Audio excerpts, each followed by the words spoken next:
Old డేస్లో ఐరన్ని ఎలా bend చేస్తారో తెలుసా?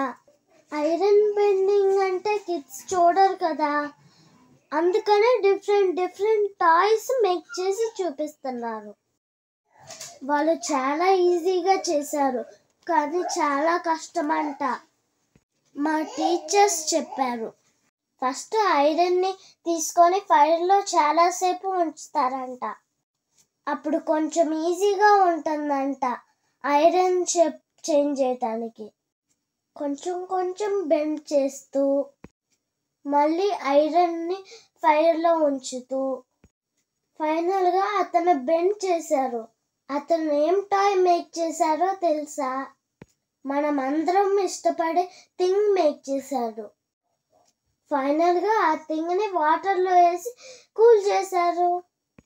ఇప్పుడు మనం టచ్ చేయొచ్చు. టచ్ చేసినా మనకేం అవ్వదు, ఎందుకంటే వాటర్లో పెట్టారు కాబట్టి. హే, క్యాండీ కేన్ మేక్ చేశారు. టచ్ చేయాలని చాలా ఎక్సైటింగ్గా వెయిట్ చేశాను. ఇంకా మాకు చాలా టాయ్స్ మేక్ చేసి చూపించారు. మాకు చూపించిన టాయ్ క్యాండీ కేన్. ఐరన్తో టాయ్స్ చేయటం ఫస్ట్ టైం చూసాం. ఓల్డ్ డేస్లో ఎలా చేస్తారో తెలుసుకున్నాం. మేమందరం చాలా చాలా చాలా బాగా ఎంజాయ్ చేసాం. ఆ అంకుల్ ఏం చెప్తున్నారో వినండి.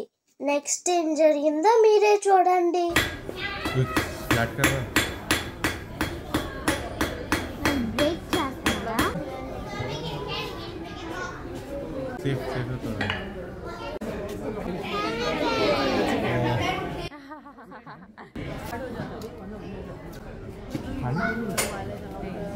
Candy. There you go.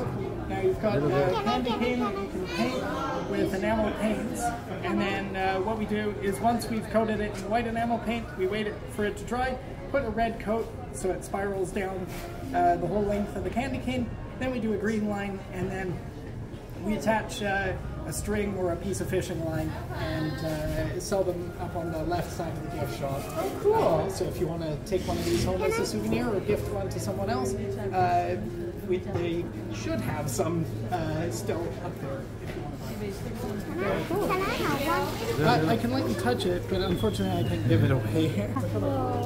On a less busy day maybe, but since there's so many other people. So what you're saying?